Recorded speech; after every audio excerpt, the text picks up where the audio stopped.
Welcome to Stock Informer for You. The noise in the market is loud, but we prefer to let the data do the talking. If you live in India, you touch at least 3 products made by this company before 9 a.m. every single day. We are talking about Hindustan Unilever, the undisputed king of Indian FMCG. But if you've been tracking its stock, it's been a rough ride. From its peak of over 3,000 rupees, HUL has corrected heavily, bottoming out near 2,022 rupees earlier this year. Right now, it's hovering around the 2,202 rupees mark. Investors are asking, is India's biggest consumer giant losing its mojo to nimble D2C startups, or is this the ultimate buy-the-dip opportunity before a massive volume recovery? Today, we are breaking down HUL's financials, its leadership transition, and what to expect from the upcoming Q1 results. Let's dive in. The turnaround in the numbers. Let's look at the hard data first. For the last couple of years, HUL suffered from a painful volume stagnation. Prices were going up, but the actual number of boxes and sachets people were buying was flat. But the recently concluded Q4 FY27 numbers show a massive shift.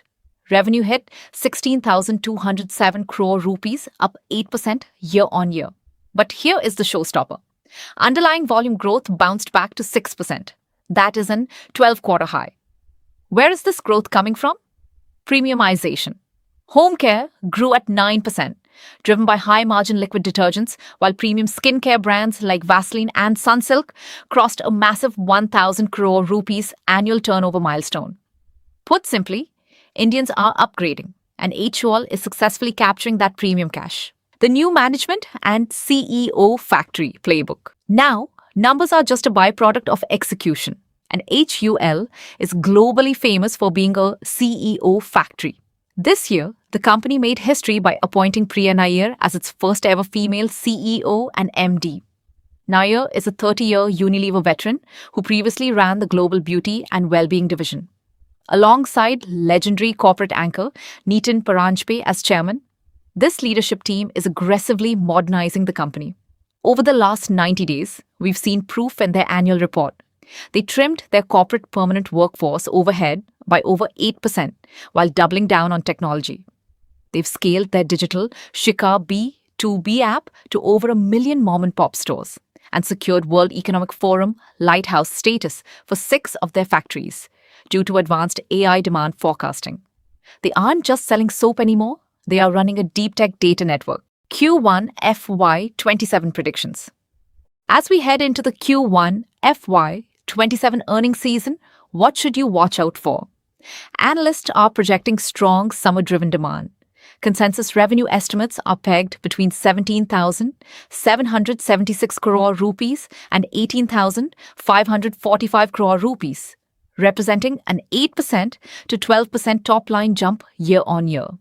Operating EBITDA margins are expected to hold steady at a healthy 23.5% to 23.8%. However, be prepared for some noise on the net profit (PAT) line due to heavy high-base technical adjustments from last year. The real make-or-break number to watch when results drop is volume growth. If HUL prints anything above 5.5% volume growth, it proves that rural India has structurally recovered. If it slips back down, the stock will face pressure. The valuation verdict? Cheap or value trap? So, let's talk about valuation.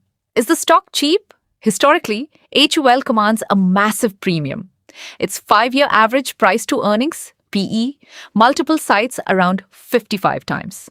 At the current price of 2,202 rupees, it is trading at roughly 48 times TTM/PE.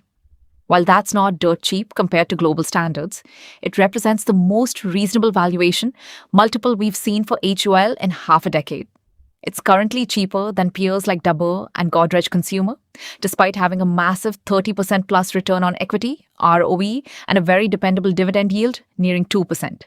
Algorithmic fair value models place its intrinsic value closer to 2,500 rupees, meaning the safety cushion for long-term investors has gotten a lot stronger.